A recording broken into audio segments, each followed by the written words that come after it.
Connected with Fox Business. As a consequence of the Affordable Care Act, premiums are going to be lower than they would be otherwise.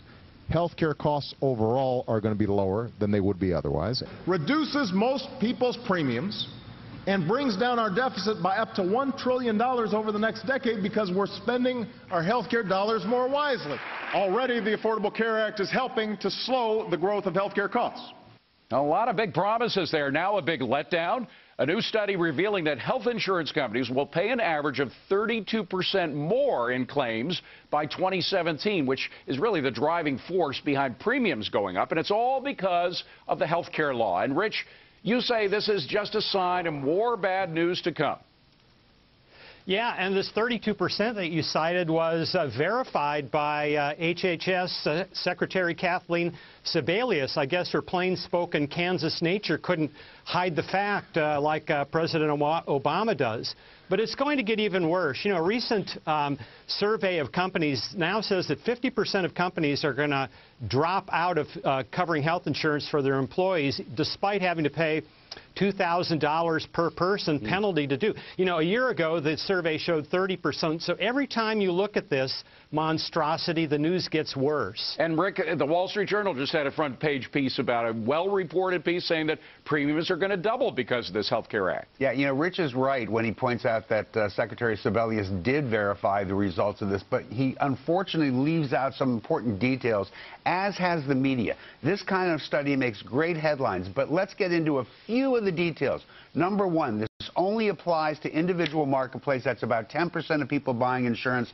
Number two, it does not speak to premium costs because it's not taking into consideration that it's in the individual market where you're going to see the subsidies. This is important. It also doesn't talk about the $20 billion fund for reinsurance created by ObamaCare that will lessen the impact of this. But you have to dig into this much, much, much deeper. It's Steve, hasn't the mainstream media been very kind to the concept of Obamacare since the beginning? The fact there are certain facts that you just can't seem to avoid right now. Absolutely, and what they also leave out is the fact that people are going to game the system. Now that you can get insurance anytime you want, why pay up? Pay just $2,000 a year in a fine instead of $8,000, $10,000, $15,000 a year. And subsidies, where does the money come from? So when you get sick, you get the insurance, otherwise not. So you're going to have higher costs because people are only going to get it when they need it. And for younger people, this is going to shaft them. Their insurance costs are going to go up even more because they don't have those massive subsidies. They're taking it from the elderly. Mac, you have a wonderful track record of predicting how costs are going to behave, whether they go up or down. What do you think? Well, I'm flattered that you said that. Really, honestly, I don't like to be self-referential. But, you know, David, I needed to my mental health premium is going to go up listening to what the president said. Your mental health and also to cover Dramamine that I'm going to need listening to him. Now, listen, the CBO has already said up 13%. That's what premium costs are going to go up under Obamacare. Aetna's CEO has already said 20 to 50%. California Blue Cross continues to try to hike health care premiums after health reform. Why? Because the young have figured it out. They're saying, you know what? We're going to just pay the penalty. We're not going to pay for health care right now or health insurance. We're going to sit it out, wait it out. And what happens is you get sicker people in the pool. And that's why the health exchanges that we, the federal taxpayer, we talk about subsidies. It's subsidies paid for by federal taxpayers. Right. We're going to have to foot the bill for those insurance pools that could go belly up, just like California's did in 2005. And John Tamny, it really does come back to simple math, does it not? If you force companies to do more, which they have to now under Obamacare, it's going to cost more. Yeah, if you offer more, it's definitely going to cost more, and this is yet another federal government disaster. The simple truth is there is no health insurance without healthy people, but as Steve and Elizabeth have pointed out, healthy people have no incentive under Obamacare to get insurance until they absolutely need it. So what you have is the least healthy going in for that insurance in a big way, and that's naturally going to drive up prices.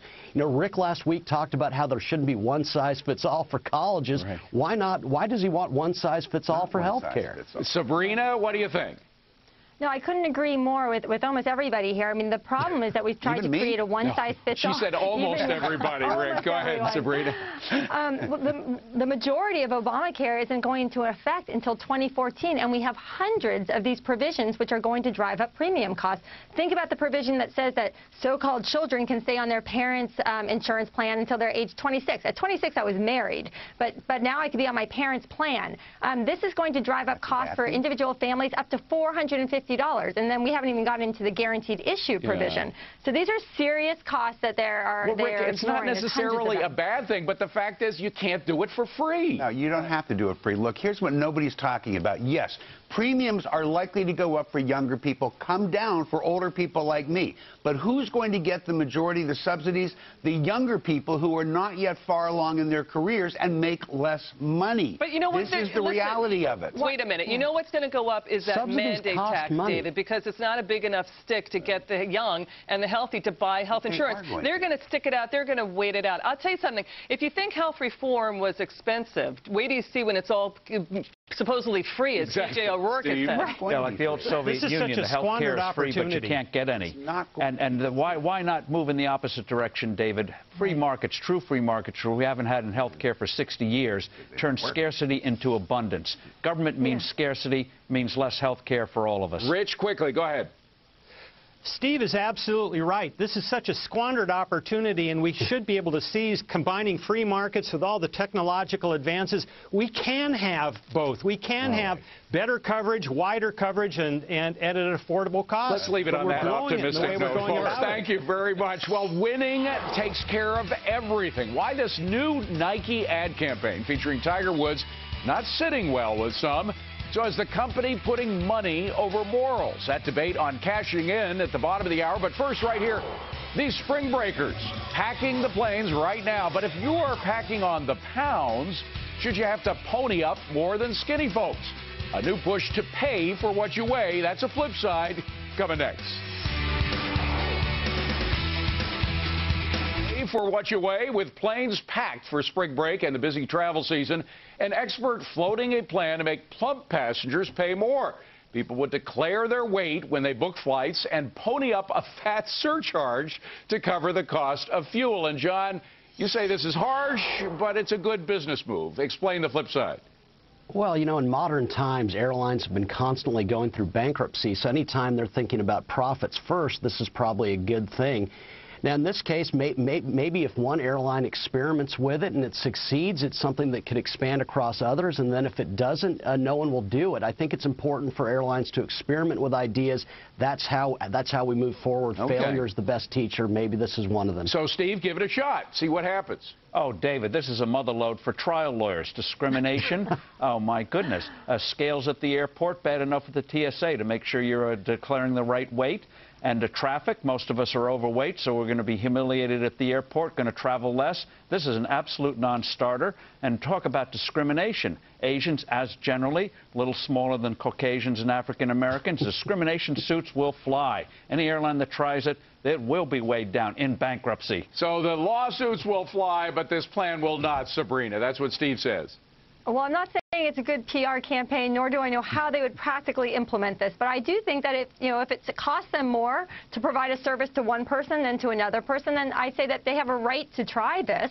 I do think it's going to be difficult, but we all know that it costs more the heavier the plane is. And The Economist actually had a report that said that if a plane can reduce its weight by just 2.2 pounds, it can save them up to $3,000 in fuel for the year. So I think they have an incentive here. All right. And Rich, you are a pilot. You are a real pilot. Don't you have to weigh people before you go in to make sure it flies straight?